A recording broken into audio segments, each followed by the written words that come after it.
Good afternoon and welcome to BizTech's Asian Midday Market Watch. Our guest today is Lee Kian Soon, CEO of Astral Asset Management coming out of Singapore. Now, Kian Soon, welcome to the show. Good afternoon. Now, Kian Soon, before we come back to you and get your insights, let's take a quick look at crypto markets and then regional stock markets, including some amazing gains for today. We start with Bitcoin, which is at 20,124.7. It's up 2.69%. Ethereum is at 1,350.25. It's up 1.59%. Now, looking across to regional stock markets, mainland China markets remain closed for Golden Week, as is the Indian market, which is also closed for a holiday. So we start with the SGX, which is up 0.34%. Bursa Malaysia is up 1.02%.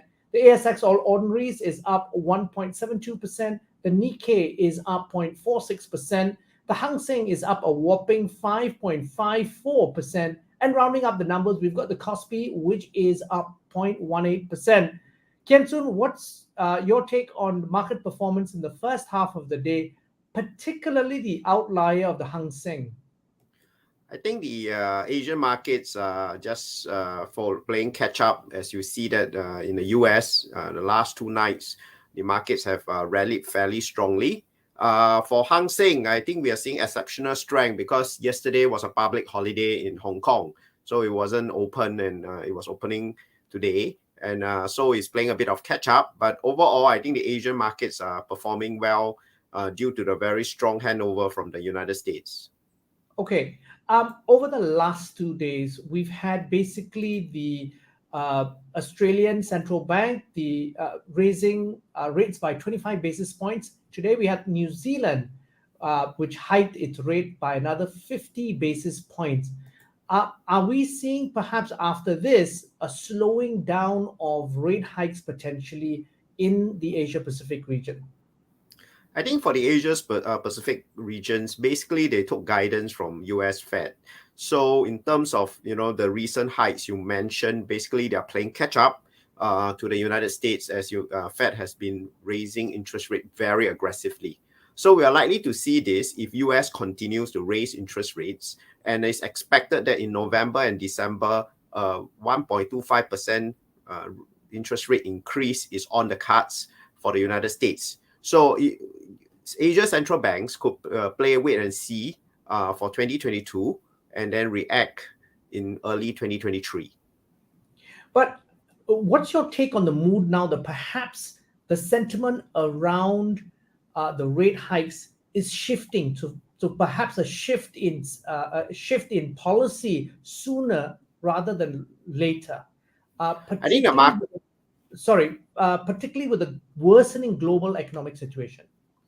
I think the markets and with the worsening of the economic situation in other parts of the world are all hoping that this interest rate rises will come to a more gradual increase, or perhaps a halt and you call a timeout and let the interest rate runs its course.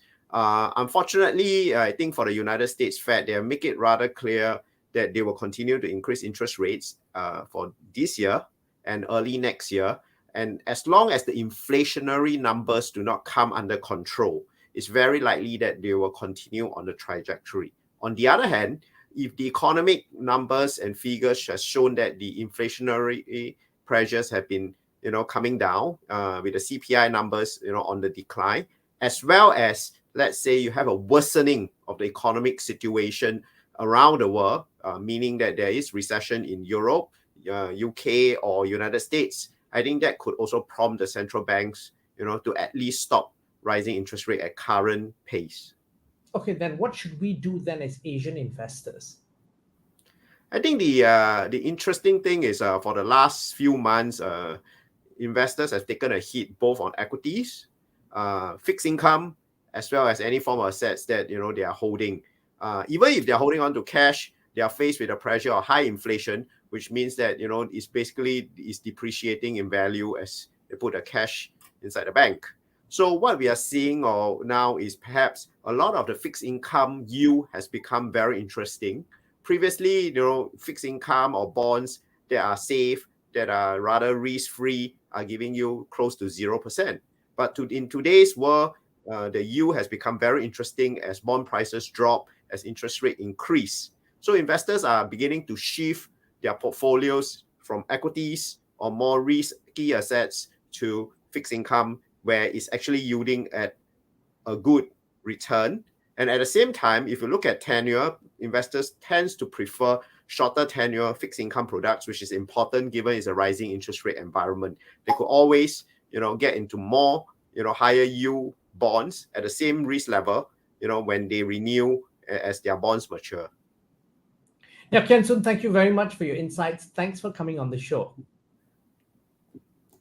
Now, we've been speaking to Lee Kian Soon, CEO of Astral Asset Management in Singapore, on BizTech's Asian Midday Market Watch. I'm Brian Fernandez. The show will be on our website, www.biztech.asia, as well as our social media platforms. It will also be on our syndication partners, TV stations, radio stations, and websites. Thank you very much for tuning in.